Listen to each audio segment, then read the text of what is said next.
We arrived late to Christmas dinner and overheard my daughter-in-law mocking my husband's burn scars. People lose their appetite seeing those horrible marks.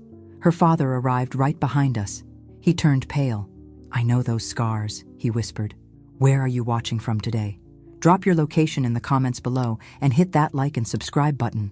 Let me tell you how 20 minutes of overhearing a conversation destroyed my family and revealed a secret that had been buried for 55 years. Traffic on Christmas Eve is a special kind of hell, and my husband James and I were stuck right in the middle of it. A jackknifed semi had turned Interstate 95 into a parking lot, and we'd been sitting there for 40 minutes while our son David's Christmas dinner got colder by the minute.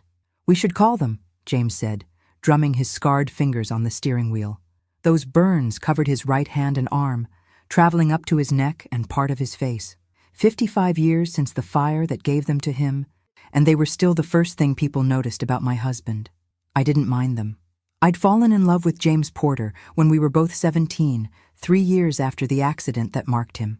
To me, those scars were proof that my husband was a hero, even if he never wanted to talk about how he got them. "David knows we're stuck in traffic," I said, checking my phone. "I texted him 20 minutes ago." James shifted in his seat, uncomfortable in the dress shirt I'd convinced him to wear. He hated formal dinners, hated being looked at, hated the way people's eyes would flicker to his scars and then quickly away, pretending they hadn't noticed. Our daughter-in-law Ashley had never been good at pretending. The traffic finally started moving at 6:30. We were supposed to have arrived at 5. David and Ashley's house in the suburbs was beautiful. All colonial architecture and manicured lawns, the kind of place that screamed success. Our son had done well for himself as a corporate lawyer, married a beautiful woman, given us 2 grandchildren. But something had been off lately. David seemed tired whenever we visited, worn down, and Ashley had been making comments, little digs that she probably thought were jokes, about James's appearance, about his reluctance to take family photos, about how he always wore long sleeves, even in summer. "Maybe we should have brought wine," James said as we pulled into their driveway. I could hear the anxiety in his voice. He knew Ashley didn't like him, though he'd never said it out loud. "We brought wine last time, and she said we were predictable," I reminded him. "We brought flowers the time before, and she said they clashed with her color scheme. There's no winning with Ashley." We walked up to the front door, and that's when I heard it. The window next to the door was cracked open, probably to let out cooking smells, and Ashley's voice carried clearly into the cold December air. "I still can't believe you expect me to seat him at the head of the table. People lose their appetite seeing those horrible marks. He looks like something out of a horror movie." I felt James freeze beside me. My hand was on the doorbell, but I couldn't press it, couldn't move. "Ashley, that's my father." David's voice, tired, defeated. "We've been through this. And I've been through 12 years of Christmas dinners trying not to stare. Your mother is bad enough with her church volunteer stories, but at least she's presentable. I invited my parents this year, David. What are they supposed to think when they see him? Maybe they'll think he's a human being who got hurt in an accident," David said, but there was no fight in his voice. "We've talked about this." "No, you talked. I sat there and took it because that's what I always do." "Well, not tonight. Tonight I'm saying what I really think. Your father gives me the creeps, and I'm tired of pretending otherwise." The sound of a car pulling up behind us made us both turn. A silver Mercedes, expensive and gleaming. An older couple got out, the man tall and distinguished with silver hair, the woman elegant in a red dress. Ashley's parents. I'd never met them before. In 12 years of marriage, Ashley had always said they were too busy to attend family functions, always traveling or committed to something else. The man stopped when he saw us, his eyes going to James. And then something strange happened. All the color drained from his face. He grabbed his wife's arm so hard she gasped. "Robert? What's wrong?" she asked. But Robert Mitchell wasn't looking at her. He was staring at James's scars, at the pattern of burn tissue that traveled from his hand up his arm. His mouth opened, closed, opened again. "I know those scars," he whispered. "Dear God, I know those scars." The words hung in the frozen air between us. Robert Mitchell's eyes locked on my husband's face. His wife, Patricia, looked between them, confused and increasingly alarmed. "Robert, what are you talking about?" she demanded. "How could you possibly know this man?"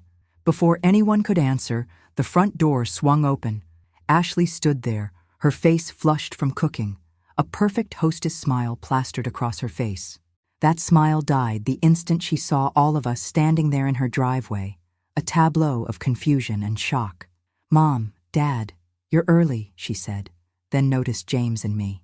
"Oh, Helen, James, you're finally here." The emphasis on finally wasn't lost on me.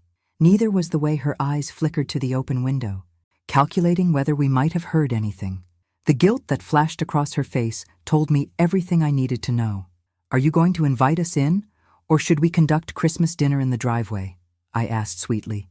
Years of dealing with difficult people at my hospital job had taught me how to maintain a smile while wanting to strangle someone. Ashley stepped back, flustered.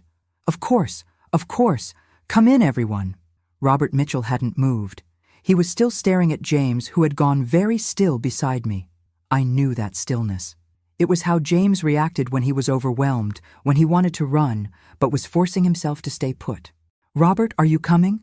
Patricia asked, her voice sharp with concern.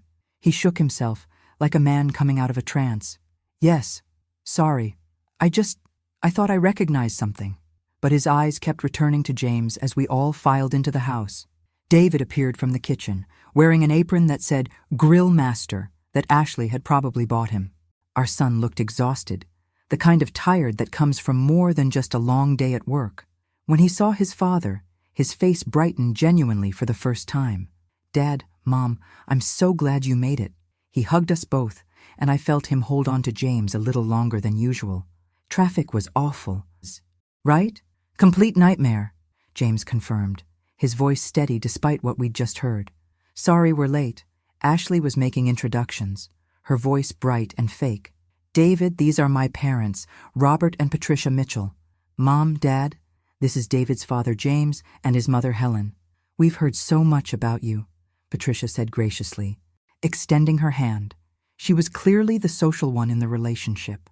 "Ashley talks about David's family constantly." "I just bet she does," I thought, shaking her hand. "All good things, I hope." Robert finally stepped forward, still looking shaken. He extended his hand to James, and I watched my husband hesitate before taking it. The moment their hands connected, Robert's grip tightened. "Where did you get those scars?" he asked abruptly. Patricia gasped at his rudeness, and Ashley's face went pale. "Dad, that's not appropriate," she said quickly. "Let's all go sit down. Dinner's almost ready." But Robert wasn't letting go of James's hand. "Please, I need to know. Where did you get them?" James's jaw tightened. I knew he was about to pull away, to retreat into himself the way he always did when people asked about the scars. But something in Robert's face stopped him. The older man wasn't asking out of morbid curiosity. He was asking like his life depended on the answer. "A fire," James said quietly. "I was 15. It was a long time ago." "Where?" Robert pressed. "What kind of fire?" "Dad, seriously," Ashley interjected, her voice rising. "This is completely inappropriate." "Ashley, stop." Robert's voice cracked like a whip. I'd never heard him speak before, but clearly this was a man used to being obeyed. He turned back to James. "Was it an apartment building? In Philadelphia? August 1970? The room went utterly silent. Even the Christmas music playing softly in the background seemed to fade away. James's face had gone white. "How did you know that?" he whispered. Robert's eyes filled with tears. "Because I was there. You pulled me out. You saved my life." If someone had told me that Christmas dinner would end with my daughter-in-law in tears, my son looking like he'd been hit by a truck, and a 73-year-old man crying into his wine glass, I would have told them they were crazy. But there we were. After Robert's revelation, Ashley had tried to salvage the dinner. She'd ushered everyone to the dining room, served the food with shaking hands, and attempted to make normal conversation. But normal had left the building the moment Robert Mitchell recognized my husband's scars. The children, Emma and Tyler, sat at the kids' table in the kitchen, blissfully unaware of the tension. Their voices and laughter felt like they were coming from another world, a simpler one where Christmas dinner didn't involve life-altering revelations. Robert couldn't stop looking at James. Patricia had given up trying to understand what was happening and was simply watching her husband with growing concern. David kept glancing between his father and his father-in-law, clearly trying to process the impossible connection. And Ashley? Ashley looked like she wanted to disappear into her chair. I need to know the whole story, Robert said finally, pushing away his untouched plate. I've spent 55 years wondering who pulled me out of that building. I never saw your face clearly. There was too much smoke, too much chaos. The police couldn't identify you because you left before the ambulances arrived. James's fork clattered against his plate. I left because I was scared. I was 15 years old, and my parents had told me never to draw attention to myself. We were poor, living in the worst part of Philadelphia. My father always said that poor kids who played hero ended up blamed for whatever went wrong. So you saved someone's life, and then just ran away? Patricia asked, not unkindly. She seemed to be grasping the magnitude of what had happened. I went to the hospital later, James said quietly. I wanted to make sure to check if anyone had died. The nurse told me everyone made it out. That was enough for me. Everyone made it out because of you, Robert said, his voice thick with emotion. I was 18, living in that building with 5 other college students. We'd been drinking, celebrating the end of summer. Someone knocked over a candle, and the whole place went up like a tinderbox. I was on the 3rd floor, trapped in my room. The hallway was nothing but flames. He paused, wiping his eyes with his napkin. Patricia reached over and squeezed his hand. I'd given up, Robert continued. I was lying on the floor by the window, trying to breathe through my shirt, waiting to die. And then this kid appeared out of nowhere, coming through the fire like it was nothing. You grabbed me, threw me over your shoulder, and carried me down a back staircase I didn't even know existed. James was staring at his plate, his jaw clenched. I knew he hated talking about this, hated being the center of attention. The stairs collapsed, James said finally. Right after we got to the bottom. That's when I got burned, when the ceiling came down. I dropped you, pushed you out the back door, and ran.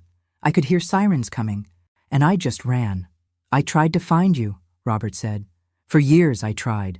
I hired investigators, put out ads in newspapers, even went on local television once.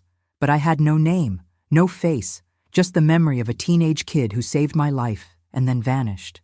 Ashley stood up abruptly, her chair scraping against the floor. I need to check on the pie, she said, her voice too high, too tight. But David was looking at her with an expression I'd never seen before, something between realization and betrayal. You knew, he said softly. Somehow, you knew about this. Ashley froze halfway to the kitchen. I don't know what you're talking about. Yes, you do, David continued, standing up himself. Your father just told us he's been looking for the person who saved him for 55 years. And somehow, after 12 years of marriage, after 12 years of you making comments about Dad's scars, of you finding excuses to keep your parents away from family events, suddenly they show up on Christmas Eve. That's ridiculous, Ashley said, but she wouldn't meet anyone's eyes. It's just a coincidence. Is it? I asked quietly. All eyes turned to me. Because it seems awfully convenient that after 12 years of your parents being too busy, too unavailable, always traveling or committed to something else, they suddenly appear tonight. The same night you were complaining about James's appearance, complaining loudly enough for us to hear through an open window. Ashley's face flushed bright red. You were eavesdropping? The window was open, James said, and there was a hardness in his voice I rarely heard. We heard everything you said about me, about how I look like something out of a horror movie, about how people lose their appetite looking at my scars. Patricia Mitchell gasped. Ashley Marie, you did not say that. But Ashley's expression had shifted from embarrassed to defensive. You don't know what it's been like. 12 years of explaining, of watching people stare, of having to warn friends before they meet him so they don't react badly. So instead of being grateful that your husband's father is a good man who happens to have scars from saving someone's life, you decided he was an embarrassment, I said. The anger I'd been holding back since overhearing her comments was starting to crack through. You made him feel unwelcome in your home. You made your own husband choose between you and his father. I never asked David to choose, Ashley protested. Didn't you? David's voice was cold. Every time we planned a family event, you had a reason Dad shouldn't come. Too many people, bad timing, uncomfortable seating. I see it now. You've been pushing him away for years. Because it's exhausting, Ashley shouted. The mask had finally come off completely. It's exhausting being married to you, David. Your mother with her saint act. Always volunteering, always perfect. Your father with his scars and his silence, making everyone uncomfortable, and you, always defending them, always putting them first. They're my parents, David said quietly. And I'm your wife, Ashley shot back. When are you going to choose me? The silence that followed was deafening. Robert Mitchell stood up, his face a mask of disappointment. We're leaving, he said to Patricia. I won't sit here and listen to my daughter speak about the man who saved my life this way. Dad, wait, Ashley started, but Robert held up his hand. You knew, he said, and his voice was full of pain. Somehow you knew about the fire, about what happened, and you kept it from me. For how long, Ashley? How long have you known? She didn't answer. She didn't have to. The guilt was written all over her face. Robert turned to James, who had stood up as well. I'd very much like to talk to you more, if that's all right. To thank you properly. To hear the whole story. But not here. Not tonight. James nodded silently. Robert pulled out a business card and pressed it into James's hand. Please, he said simply. Then he and Patricia left, walking out into the cold Christmas night, leaving behind a dinner table full of cold food and broken illusions. But that wasn't even the most surprising part of the evening. The week after Christmas was always quiet at the hospital where I worked as a volunteer coordinator. Most people were home recovering from holiday meals and family drama. I could relate to both. James had been quiet since that disastrous dinner. Not his usual comfortable quiet, but something deeper. He'd locked himself in his workshop in the garage, spending hours building a bookshelf that nobody had asked for and we didn't need. David had called twice, apologizing for Ashley's behavior, making excuses I didn't want to hear. I'd listened because he was my son, but my patience for defending the indefensible had worn thin somewhere around excuse number 5. What I didn't tell David was that I'd done something I wasn't particularly proud of. I'd called Patricia Mitchell. The conversation was awkward at first. Two women who'd met exactly once, under the worst possible circumstances, trying to navigate a situation neither of us had signed up for.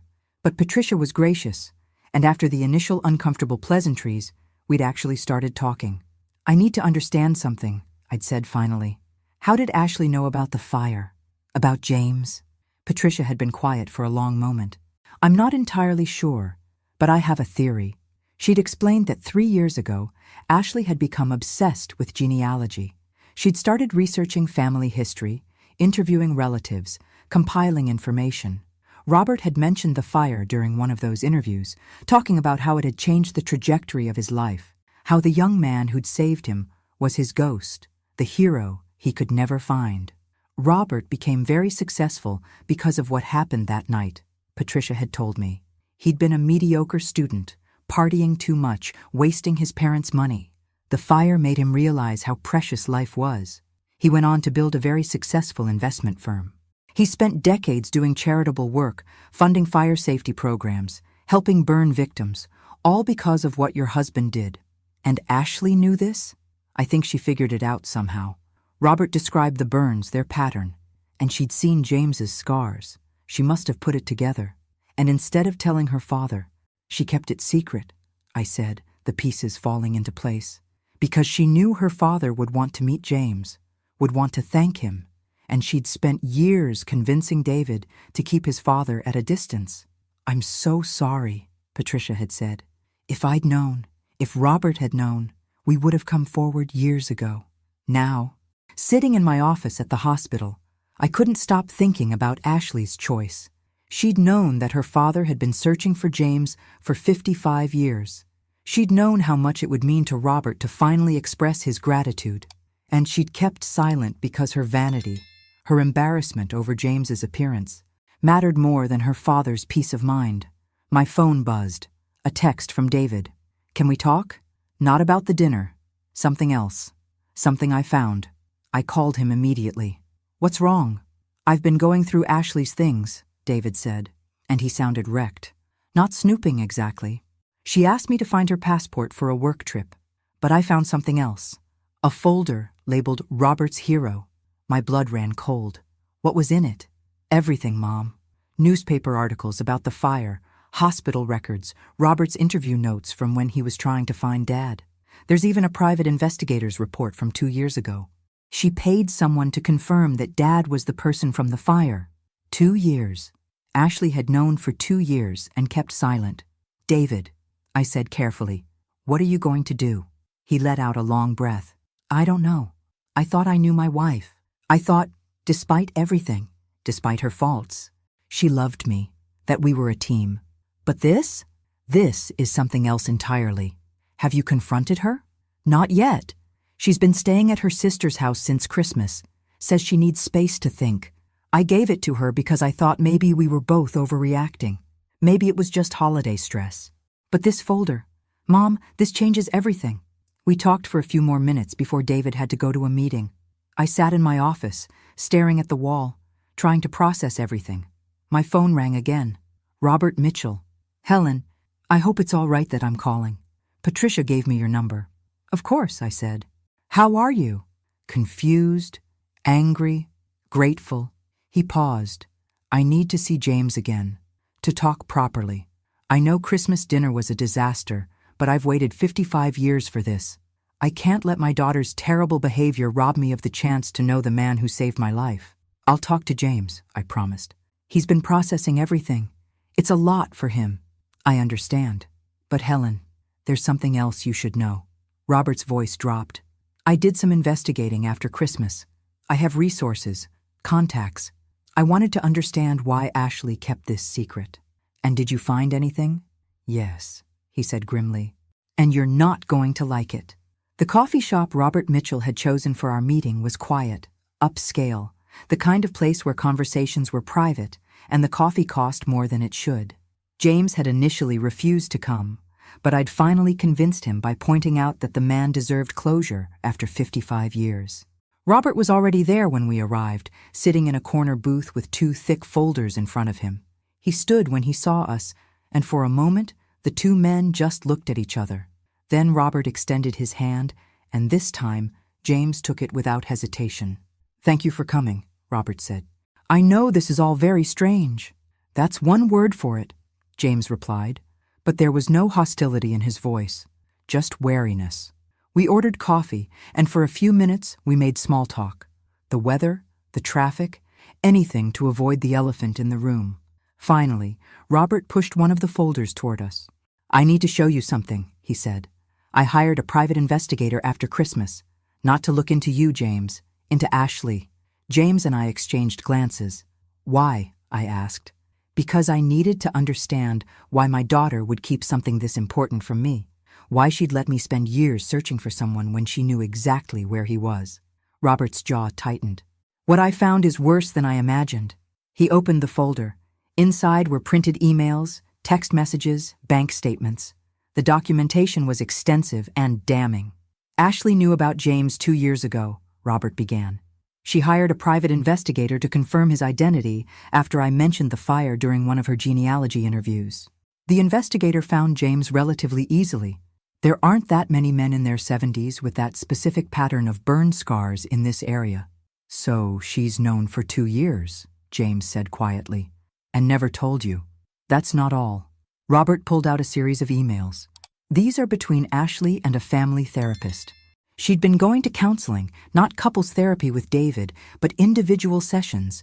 She'd told the therapist about the situation, about knowing her father was looking for James, about her embarrassment over James's scars.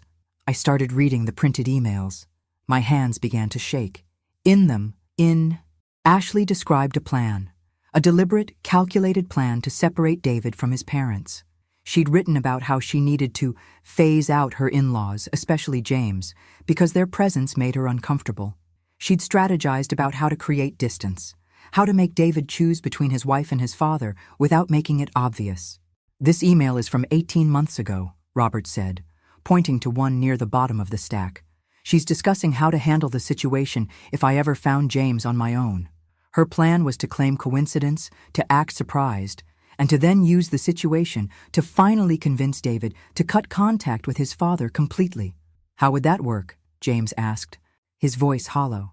"She believed that if I met you and wanted to form a relationship, it would create awkwardness and pressure. She could use that pressure to convince David that it was too complicated, too weird, that it would be better for everyone if your family just backed away." Robert's face was gray with shame. My daughter planned to use my gratitude as a weapon to isolate your son from you. I felt sick. This wasn't just family drama or a daughter-in-law with boundary issues. This was calculated psychological manipulation. There's more, Robert said, and his voice broke slightly. These bank statements show that Ashley withdrew $15,000 from our family trust 2 years ago. The stated purpose was home renovations, but David told me they didn't do any renovations that year. Then what was the money for? I asked, though I had a terrible feeling I already knew. I believe she paid the private investigator much more than the initial fee to keep quiet, to not only find James, but to ensure the information never reached me. She bought his silence. James had gone very still beside me. Why would she go to such lengths? Robert met his eyes. Because you embarrass her. Because in her shallow, image-obsessed world, having a father-in-law with visible scars is a liability. And because she knew that if I ever met you, I'd want you in my life. I'd want to honor you, to include you in family events, to make up for 55 years of missed gratitude. And that would make you impossible to hide. The coffee shop suddenly felt too small, too warm. I needed air, but I couldn't move. I'm sorry, Robert said, and he was crying now, tears rolling down his distinguished face. I'm sorry my daughter is the person who would do this. I'm sorry that my gratitude, my search, somehow became ammunition she could use against your family. James reached across the table and did something I never expected. He put his scarred hand over Robert's. It's not your fault, James said quietly. You couldn't have known. But I should have, Robert insisted. I should have seen what kind of person she was becoming. Patricia tried to tell me that Ashley was too focused on appearances, too concerned with image over substance. I thought she was being too hard on our daughter. I was wrong. We sat in silence for a moment. Then James asked the question I'd been afraid to voice. What are you going to do with this information? Robert wiped his eyes. That depends on what you want. These documents prove that Ashley deliberately kept us apart. They prove she's been manipulating David for years. With your permission, I'd like to share them with my son-in-law. He deserves to know the truth about the woman he married. James looked at me. I could see the conflict in his eyes. He was a kind man, a private man, someone who avoided confrontation whenever possible. But he was also a father, and his son had been caught in Ashley's web for 12 years. Do it, I said, making the decision for both of us. David needs to know everything. But what we didn't know then was that Ashley had one more card to play, and it was going to tear our family apart even further. David called at 11 o'clock on a Friday night, 3 weeks after our meeting with Robert. James was already asleep, but I was up reading, unable to settle my mind. The phone's ring made me jump. Mom! His voice was rough, like he'd been crying. I need you to come over, now, please. What's wrong? Are the kids okay?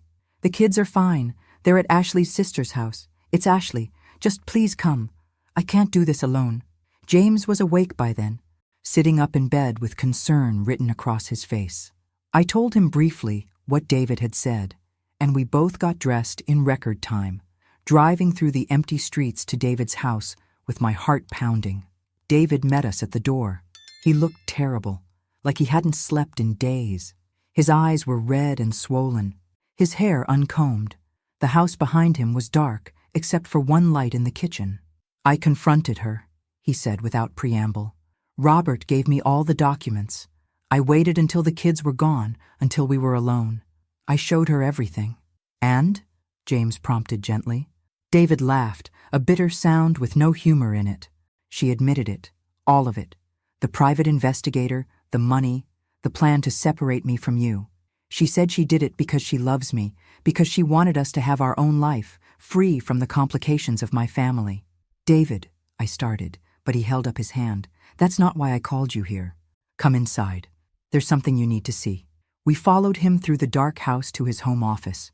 The computer was on, the screen showing what looked like a video chat program.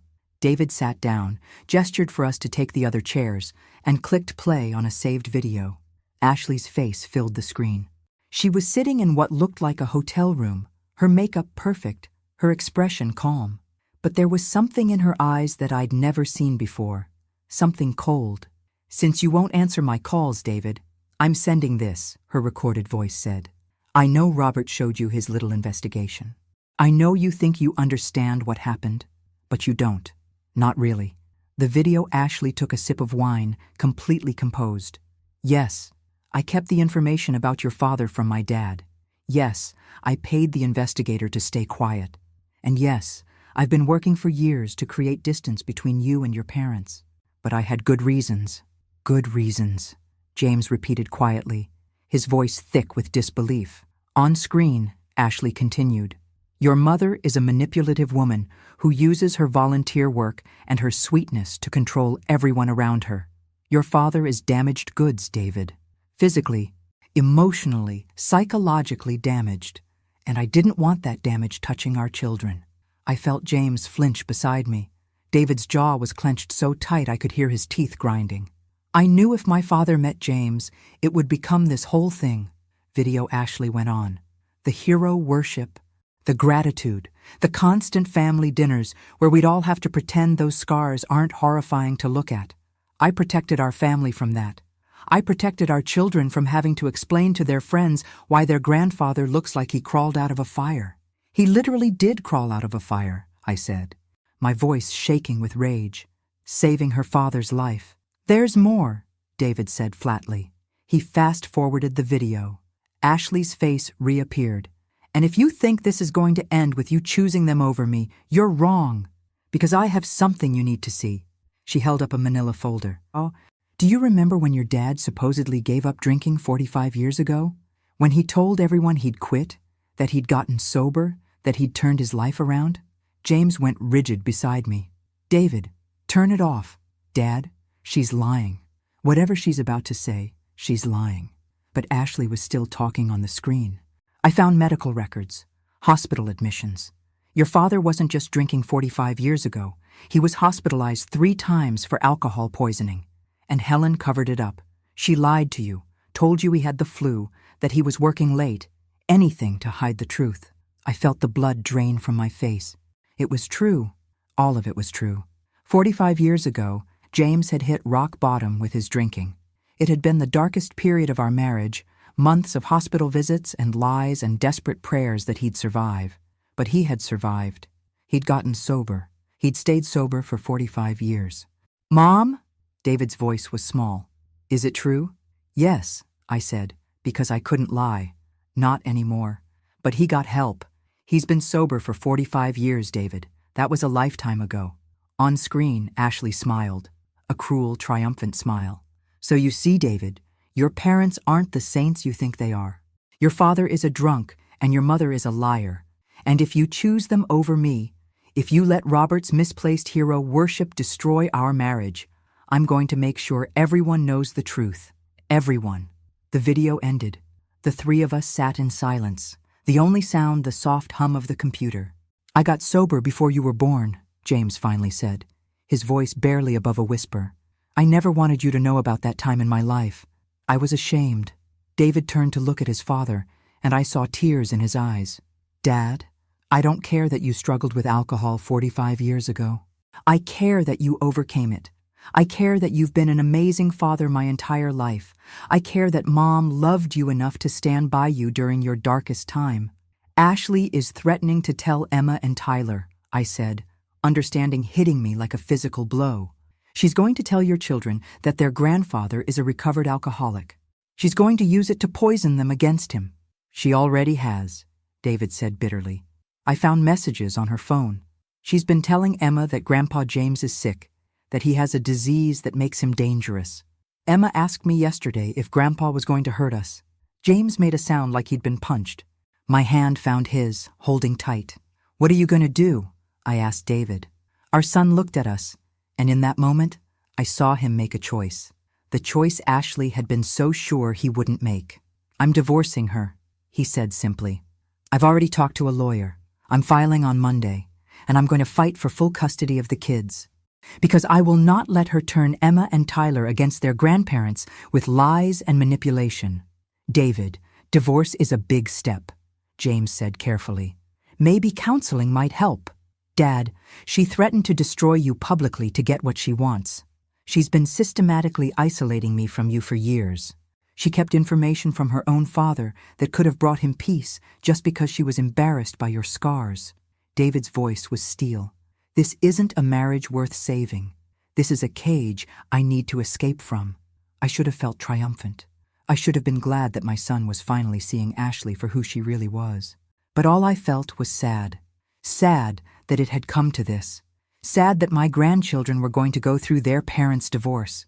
Sad that Ashley's vanity and cruelty had poisoned something that should have been beautiful. We'll support whatever you decide, I told David. No matter what. I know, he said. That's the difference between you and her. You've always supported me, even when it was hard. Even when I probably didn't deserve it. Ashley only supports me when I do exactly what she wants. We stayed for another hour, talking through logistics and next steps. When James and I finally left, the sky was starting to lighten with the first hints of dawn. In the car, James was quiet for a long time. Finally, he spoke. I'm sorry you had to cover for me 45 years ago. I'm sorry I put you in that position. You were sick, I said firmly. Addiction is an illness. You got treatment. You've been sober for 45 years. You have nothing to apologize for. Ashley's going to tell everyone. The kids, the neighbors, maybe even the press if she's angry enough. Let her, I said, surprising myself with the vehemence in my voice. Let her tell the world that you struggled with alcohol addiction in your 20s and overcame it. Let her tell everyone that I stood by my husband during his darkest hour. I'm not ashamed of our story, James. I'm proud of it. I'm proud of you. He was crying then, quiet tears running down his scarred face. I pulled over into an empty parking lot and held him while he cried. This man who had saved a stranger from a burning building, who had overcome addiction, who had survived 55 years of people staring at his scars and still remained kind. But we both knew the battle with Ashley was far from over, and we had no idea just how low she was willing to go. The divorce papers were served on a Tuesday morning. Ashley's response came that same afternoon in the form of a Facebook post that went viral within hours. I was at the hospital when my phone started blowing up with notifications. Text messages, missed calls, emails from people I barely knew. I ignored them until my supervisor, Margaret, came to find me, her face grave. Helen, you need to see this, she said, handing me her phone. Ashley's post was a masterpiece of manipulation. She'd written a long, emotional essay about how she'd tried to protect her children from their grandfather's troubling history, only to have her husband turn on her. She portrayed herself as a concerned mother, standing up against a family that enabled addiction and covered up the truth. She'd even included photos of James, carefully chosen to emphasize his scars, with captions about how trauma affects whole families. But the worst part was the comments. Hundreds of them, from people who didn't know us, didn't know the real story. People calling James a monster, calling me an enabler, saying that David was wrong to choose his parents over his wife. Some even suggested that Child Protective Services should get involved, that Emma and Tyler weren't safe around their grandfather. I felt like I was going to be sick. The hospital board is going to see this, Margaret said gently. They're going to have questions about your judgment, about why you kept your husband's history private. It was 45 years ago, I said, my voice shaking. He's been sober longer than some of these commenters have been alive. I know. But perception matters, especially in a hospital setting, especially when it goes viral. She squeezed my shoulder. I'm on your side, Helen. But you need to be prepared for this to get worse before it gets better. She was right. By that evening, the post had been shared thousands of times. A local news station had picked it up, running a segment on family dysfunction that featured Ashley's post prominently. They'd even sent a reporter to our house, though James had refused to answer the door. David was beside himself when he called that night. I'm getting calls from everyone. My boss, my colleagues, clients. Ashley's post is making me look like I'm choosing an alcoholic parent over my children's safety. Have you talked to your lawyer? James asked. He was sitting very still on the couch, his face expressionless.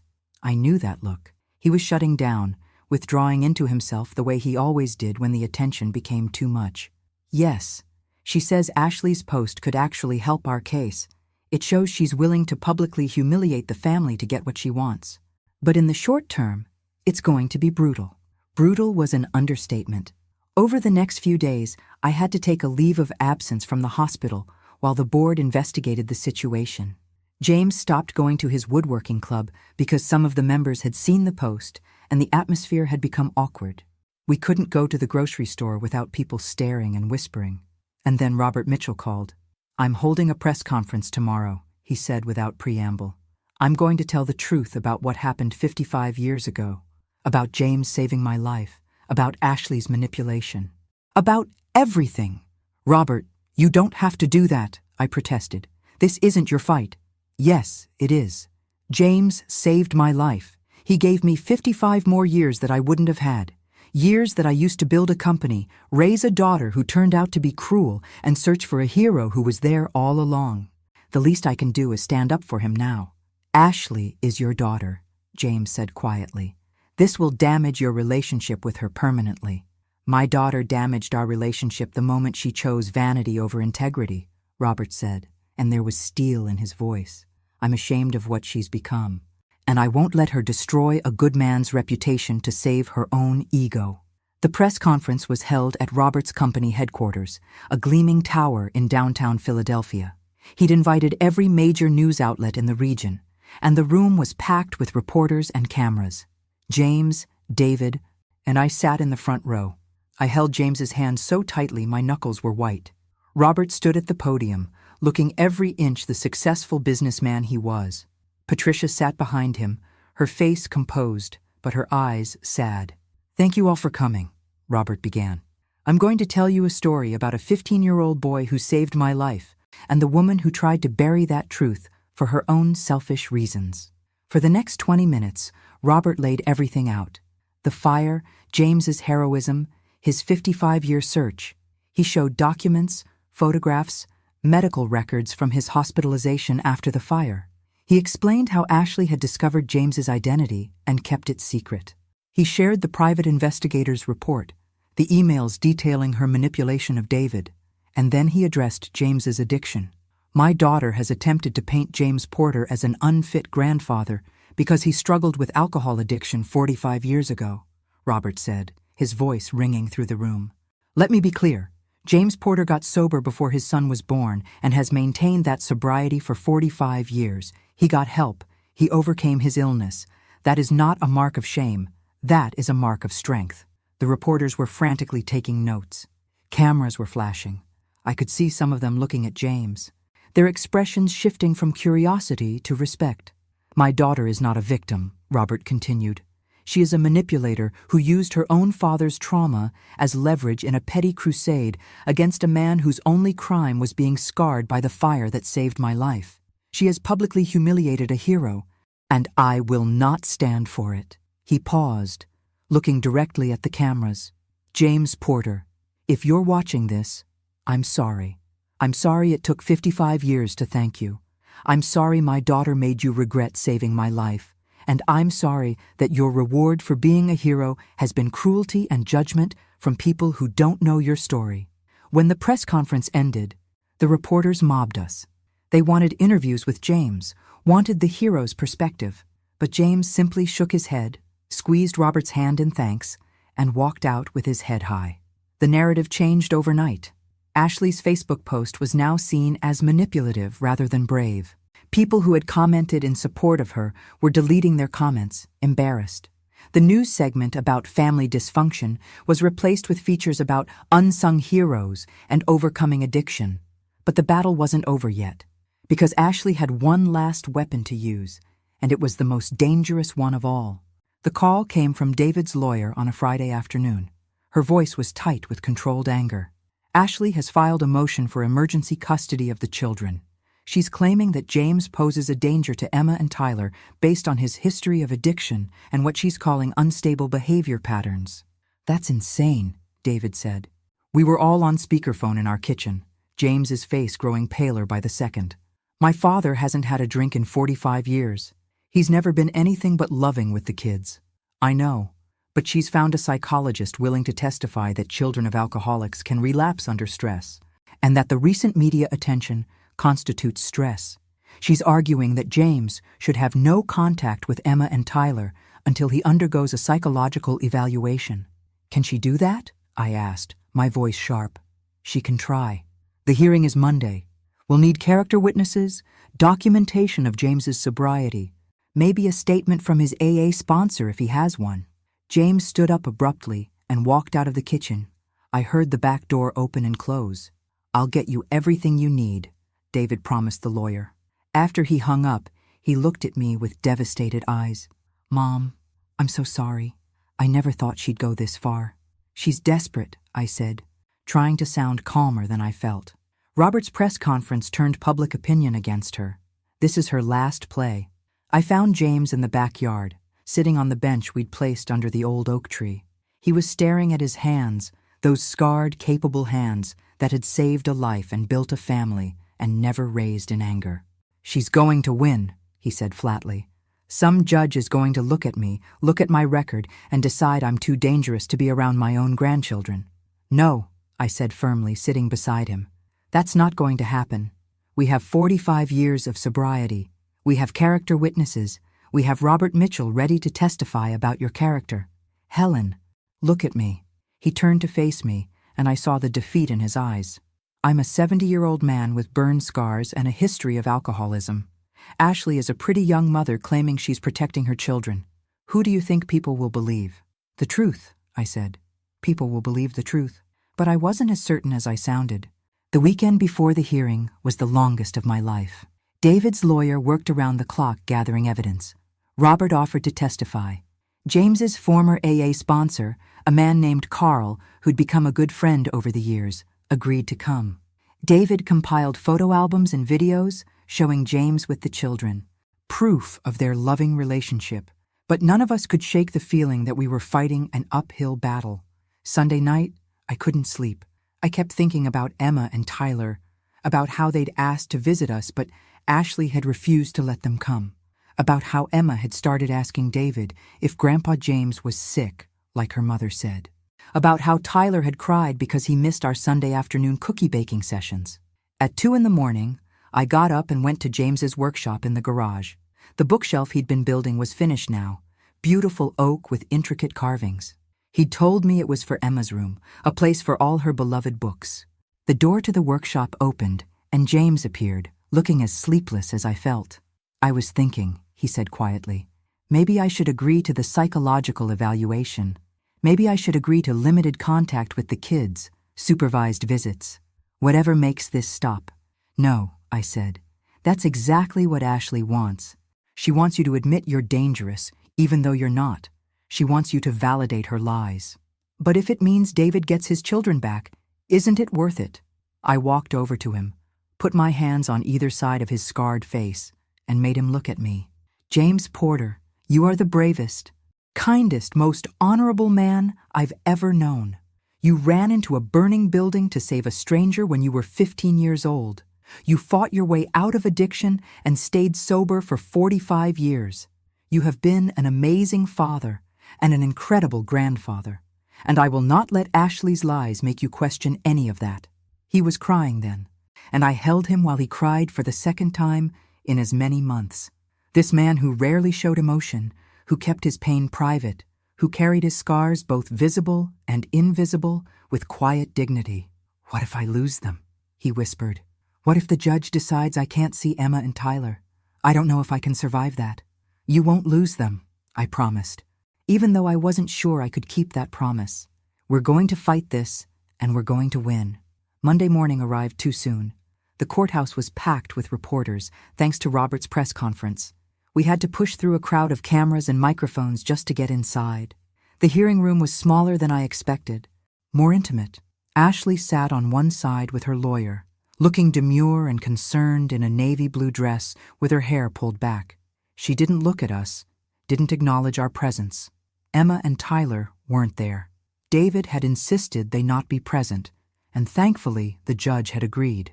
Ashley's lawyer went first, painting a picture of James as an unstable addict who'd hidden his past and now posed a potential danger to his grandchildren. She brought up the fire, suggesting that anyone who would run into a burning building showed reckless disregard for personal safety that might extend to the children's well-being. I wanted to scream. She was using James's heroism as evidence of mental instability. Then it was our turn. David's lawyer was brilliant. She presented 45 years of sobriety records. Carl testified about James's commitment to recovery, about how he'd sponsored others in AA, about his integrity and dedication.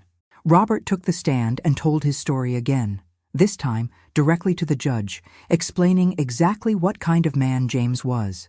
And then David testified. "My father has been the best role model I could have asked for," he said, his voice steady despite the emotion in his eyes. "He taught me about responsibility, about facing your mistakes, about being honest. Yes, he struggled with addiction when he was younger, and yes, he got help and overcame it. That's not something to be ashamed of. That's something to be proud of." He looked directly at Ashley then. "My soon-to-be ex-wife is not protecting our children. She's using them as weapons because she's embarrassed by my father's appearance and angry that her manipulation has been exposed. She doesn't get to rewrite history and turn a hero into a villain just to save face." The judge was a woman in her 60s, her expression unreadable. She listened to everything, took notes, and then called for a recess. We waited for 2 hours. 2 hours of sitting in uncomfortable chairs in the courthouse hallway, watching lawyers come and go, wondering if our family was about to be torn apart permanently. Finally, we were called back in.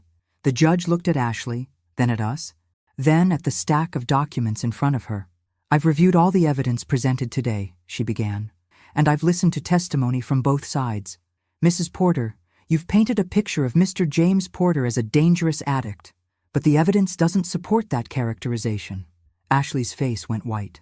"What the evidence shows is a man who made mistakes in his youth, sought help, and has maintained sobriety for 45 years. It shows a grandfather who has a loving relationship with his grandchildren, supported by photographs, videos, and testimony from multiple witnesses. It shows a hero who saved a life at great personal cost, not a reckless individual." The judge turned to Ashley. "What this evidence also shows, Mrs. Porter, is a pattern of manipulation and deception on your part. You kept vital information from your own father for years. You attempted to isolate your husband from his parents, and now you're attempting to use your children as leverage in a custody dispute. Your Honor, I was only trying to protect my children," Ashley protested. "No, Mrs. Porter, you were trying to control your husband and punish your in-laws. There's a significant difference." The judge looked back at her papers. "I'm denying your emergency custody motion. Mr. James Porter poses no danger to his grandchildren, and there is no basis for restricting his contact with them. In fact, I'm going to recommend that when the final custody arrangement is determined, Mr. Porter's continued involvement in Emma and Tyler's lives be specifically protected." I grabbed James's hand. David was crying. Ashley looked like she'd been slapped. Ashley looked. "Furthermore," the judge continued, "I'm troubled by your willingness to publicly smear a family member's reputation for your own benefit. The court takes a dim view of parental alienation, Mrs. Porter. If this pattern continues, it will be taken into account in the final custody determination." We'd won. Against all odds, with everything stacked against us, we'd won. But as we left the courthouse, pushing through the reporters, I saw Ashley's face, and I knew this wasn't over. Not really. Because while we'd won the legal battle, the emotional damage had been done. And some wounds don't heal, no matter how much time passes. 3 weeks after the hearing, David called with news that made my blood run cold. "Mom, Ashley's gone. She took the kids." I nearly dropped the phone. "What do you mean, gone?" "I went to pick up Emma and Tyler for my custody time. Ashley's sister's house was empty. Neighbors said they saw them loading up a car 2 days ago. Ashley's not answering her phone. Her lawyer claims she doesn't know where Ashley is." "David, that's kidnapping." "I know. I've already called the police. They're issuing an Amber Alert." His voice broke. "Mom, what if I never see them again? What if she's taken them somewhere I can't find them?" James had come into the room when he heard my voice rise. I quickly filled him in. "We need to find them," James said immediately. "We need to help David find his children." "The police are involved now," David said. "There's not much we can do except wait." But waiting felt impossible. Emma was 10 years old. Tyler was 7. They had school, friends, a whole life here. Where would Ashley take them? How far would she go? The answer came sooner than we expected, and from a source none of us anticipated. Patricia Mitchell called that afternoon. Her voice was shaking. "Helen, I think I know where Ashley is." "Where?" "There's a family property in Montana. It belonged to Robert's parents. A remote cabin in the mountains. Ashley loved it as a child. We used to spend summers there. If she's gone anywhere, it's there." "Have you told Robert?" "I'm about to. But Helen, there's something else you need to know. Something I found in Ashley's old room when I was looking for clues about where she might have gone." I waited, my heart pounding. "I found a journal from 2 years ago, right around the time she hired that private investigator to find James. She'd been documenting everything, her plans, her thoughts." Patricia's voice dropped to almost a whisper. "Helen, she was planning this from the beginning. The manipulation, the isolation, even the possibility of taking the children and disappearing. It's all in there, written out like a battle plan. Why would she document all of that? I think she thought of it as a project, like her genealogy research. She was approaching the destruction of your family like it was a problem to be solved." Patricia was crying now. "My daughter is sick, Helen. Not mentally ill, but morally sick. And I helped create her by always excusing her behavior, always defending her, always putting her wants first. Patricia, this isn't your fault. Isn't it? Robert tried to teach her values. I taught her that appearances mattered more than character. That being pretty and charming was more important than being kind. I modeled the exact behavior she's now using to destroy people's lives." We got off the phone after she promised to send David the journal and the address of the Montana property. Within an hour, David had contacted the local authorities in Montana, and they'd agreed to send someone to check the cabin. But what they found there changed everything. The cabin was empty, but it showed signs of recent occupation. Food in the refrigerator, beds slept in, children's clothes in the bedroom. Ashley had been there with Emma and Tyler, but they'd left. Left in a hurry, according to the local sheriff, based on the items left behind. And they'd found something else. A note addressed to Robert. "You turned everyone against me. You chose a stranger over your own daughter. Now you'll never see your grandchildren again. I hope saving James Porter was worth it." Robert called us that night, his voice broken. "She's using Emma and Tyler to punish me, because I stood up for James at the press conference, because I told the truth." "Robert, this isn't your fault," I said, echoing what I'd told Patricia. "Ashley made her choices. But she's my daughter." Somehow, Patricia and I failed her. We created someone capable of this level of cruelty. James took the phone from me. "Robert, listen to me. I've been thinking a lot about responsibility lately, about how much of Ashley's behavior is about me, about my scars, about the fire. And I've realized something. At some point, we have to stop taking responsibility for other people's choices. Ashley is an adult. She chose to manipulate. She chose to lie. She chose to take those children. That's on her, not on you." It was the most I'd heard James say about the situation since it began. And he was right. We'd all been so busy blaming ourselves, wondering what we could have done differently, that we'd forgotten the simple truth. Ashley was responsible for Ashley's choices, but that didn't help us find Emma and Tyler. 2 days later, we got a call from an unexpected source. A woman named Dr. Sarah Chen, a child psychologist from Seattle. "I'm calling about Emma and Tyler Porter," she said. "I have them in my office right now." "What? How?" David was on the phone within seconds of me calling him. "Their mother brought them to me yesterday. She wanted me to evaluate them, to document their anxiety about seeing their grandfather. But when I started the evaluation, the children told me a very different story." "Doctor." Chen explained that Emma and Tyler weren't afraid of James at all. They missed him. They'd been confused and upset by their mother's sudden decision to leave Pennsylvania, to pull them out of school, to tell them they could never see their grandfather again. Emma is 10, old enough to understand more than her mother realized. She told me about the hearing, about how her mother had lied about Grandpa James. She asked if I could help her call her dad. Dr. Chen's voice was warm. So I did, and then I called the police. Dr. Chen explained that Ashley hadn't just fled to Seattle at the last minute. From what the children told me, they'd been here for about 3 weeks. Ashley had rented an apartment, enrolled them in a new school under different names, and was building what she called documentation for an international custody case. She'd been taking them to various doctors and therapists, trying to get someone to confirm that the children were traumatized by their grandfather. 3 weeks, I repeated. understanding dawning. She'd been planning this for weeks before she even left Montana. It appears so. The children said they went to the Montana cabin first, stayed there for a few days while their mother figured things out, then drove to Seattle. Ashley told them it was a vacation, but Emma knew something was wrong when her mother enrolled them in school and told them to use fake names. Ashley had been arrested an hour ago, picked up at a coffee shop while her children were in Dr. Chen's office. She was being charged with custodial interference and kidnapping. She would be extradited back to Pennsylvania to face charges. Emma and Tyler were safe. They were flying home the next day with a social worker. We all went to the airport to meet them. David was shaking, barely holding himself together. When Emma and Tyler came through the gate, both children broke into a run. Tyler made it to David first, throwing himself into his father's arms. But Emma ran past David, straight to James. "Grandpa," she sobbed, wrapping her arms around him. "Mom said you were sick. She said you were dangerous, but I knew she was lying. I knew it."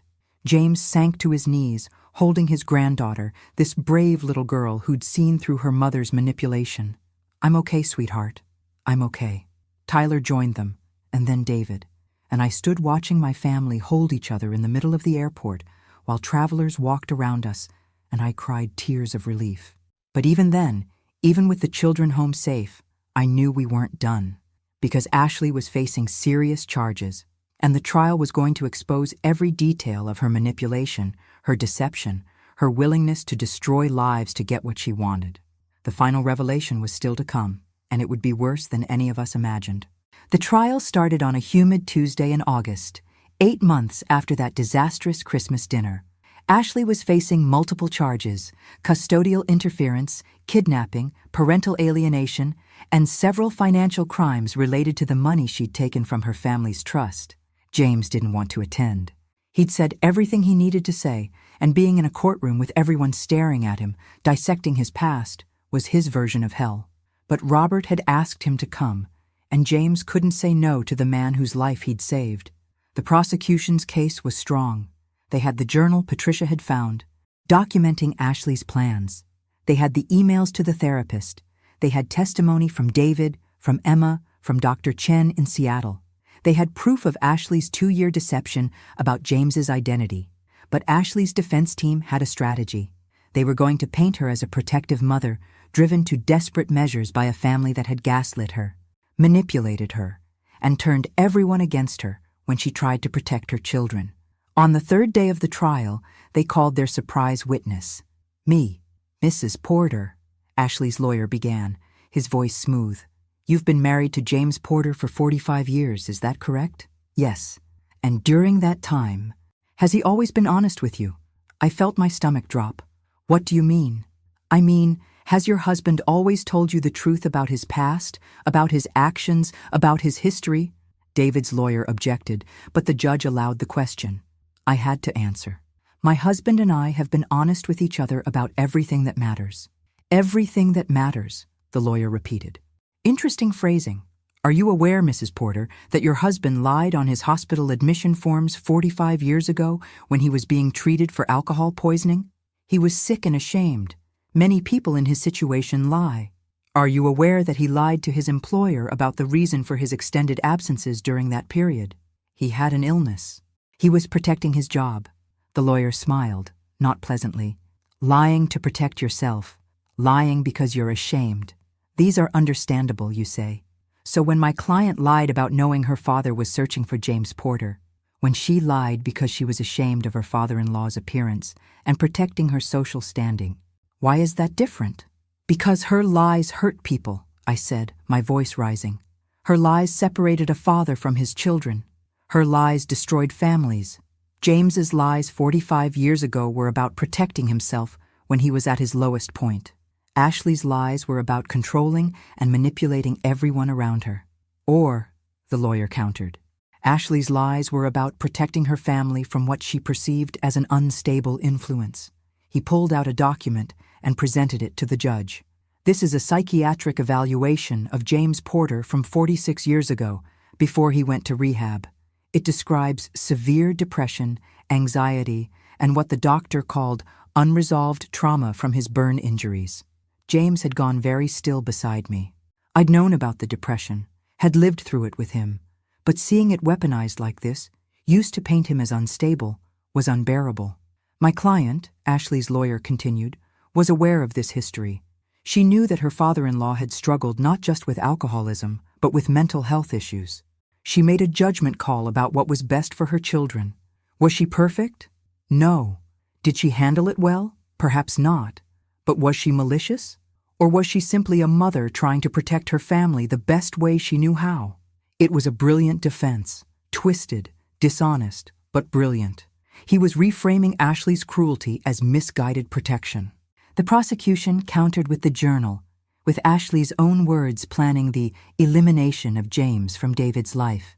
They showed the emails where she'd laughed about manipulating David. They presented testimony from Emma, who bravely told the court how her mother had lied to her, scared her, used her as a weapon against her father and grandfather. But the damage was done. The defense had successfully muddied the waters, making it seem like this was a family dispute gone wrong, rather than deliberate, calculated abuse. And then Robert Mitchell took the stand. He looked older than he had at Christmas, the stress of the past months showing in new lines on his face. But his voice was strong and clear as he told his story once again.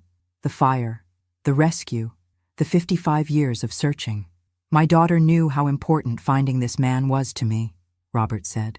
She knew that every year on the anniversary of the fire, I would spend the day thinking about him, wondering if he was alive, if he was happy, if he knew how much his bravery meant to me.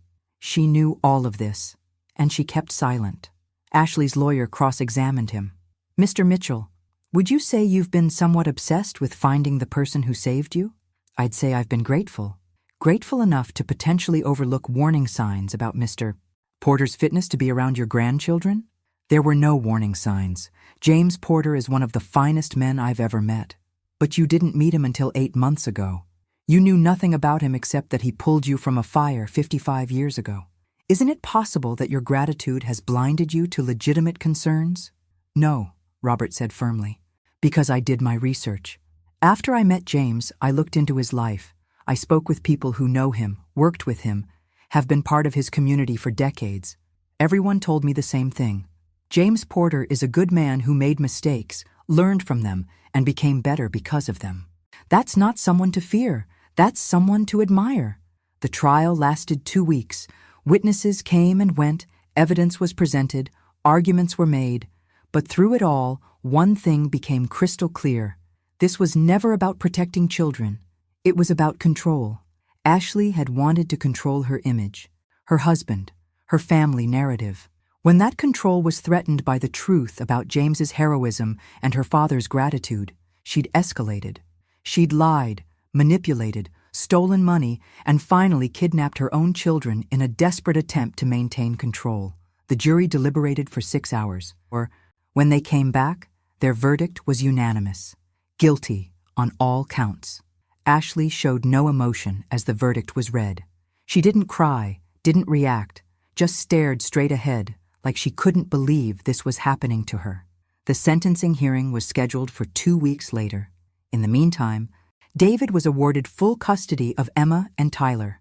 Ashley would have supervised visitation once she completed her sentence, which her lawyer estimated would be 3 to 5 years. The day of sentencing, I expected Ashley to finally show some remorse, some understanding of what she'd done. Instead, when given the chance to address the court, she stood up and delivered one final act of defiance. I don't regret protecting my children, she said, her voice steady. I don't regret trying to maintain standards and dignity in my family. What I regret is marrying into a family that valued sentiment over sense, that made a hero out of a man with burn scars and an alcohol problem, that turned on me when I dared to speak the truth. She looked directly at James for the first time since the trial began. You should have stayed in that burning building, she said. The world would have been better off. The courtroom erupted. The judge banged her gavel, calling for order. Robert stood up, his face white with shock and grief. David put his head in his hands. But James just looked at Ashley with something like pity. I hope you find peace, he said quietly. I really do. The judge sentenced Ashley to the maximum, 7 years in prison. She also permanently restricted Ashley's custody rights. Even after her release, she would only have supervised visitation with Emma and Tyler, pending psychological evaluation and family therapy. As Ashley was led away in handcuffs, she didn't look at any of us. Not her father, not her soon-to-be ex-husband, not her children who were safely at home with a babysitter. She walked out of the courtroom with her head high, still convinced she'd done nothing wrong. Outside the courthouse, reporters mobbed us again. But this time, we were ready. James stood at the microphone, this man who hated attention, who'd spent 55 years trying to hide his scars and his past. He looked directly at the cameras and spoke. 55 years ago, I ran into a burning building because someone needed help. I didn't think about being a hero. I didn't think about the consequences. I just knew someone was in trouble. And I could help. I'd do it again. He paused, emotion thick in his voice. What happened with Ashley was tragic, not because of the legal consequences she's facing, but because somewhere along the way, she learned to value appearance over character. She learned to see people's outsides rather than their insides. And that's a kind of blindness that destroys lives. He touched his scarred face, those marks that had caused so much trouble. These scars tell a story. They tell the story of a night when I chose to be brave instead of safe. They tell the story of 55 years of living with the consequences of that choice. And they tell the story of a family that almost fell apart because one person couldn't see past the surface. He looked at Robert. But they also tell the story of a man I saved, who never forgot, who never stopped being grateful. And that matters more than all the rest. Robert stepped forward and embraced James. These two men bound together by fire and time and scars that went deeper than skin. The reporters got their story, but it wasn't the story of family dysfunction or manipulation or legal drama. It was the story of heroism, gratitude, and the price of valuing appearance over substance. 6 months later, we celebrated Christmas at David's house again. But this time, it was different. Emma and Tyler helped me make cookies. Robert and Patricia came, bearing gifts and stories. David smiled more than I'd seen him smile in years. And James? James sat at the head of the table, his scarred hands folded, surrounded by people who loved him not despite those scars, but in part because of them. Because those scars represented who he was at his core. Someone who ran toward danger to help others. Someone who survived. Someone who endured. Emma stood up before dinner and raised her juice glass. I want to make a toast, she said, her 10-year-old voice clear and strong. To Grandpa James, the bravest man I know. Everyone raised their glasses. Even Tyler, who was 7 and didn't quite understand what was happening, lifted his juice box high. To Grandpa James, they echoed. And James, my husband, the boy who ran into a fire, the man who overcame addiction, the grandfather who fought for his family, smiled, really smiled. It had taken 55 years, a daughter-in-law's cruelty, a trial, and almost losing everything. But he'd finally learned what I'd known all along. His scars didn't make him less. They made him more. More brave, more resilient, more worthy of love. And everyone could finally see what I'd seen from the beginning.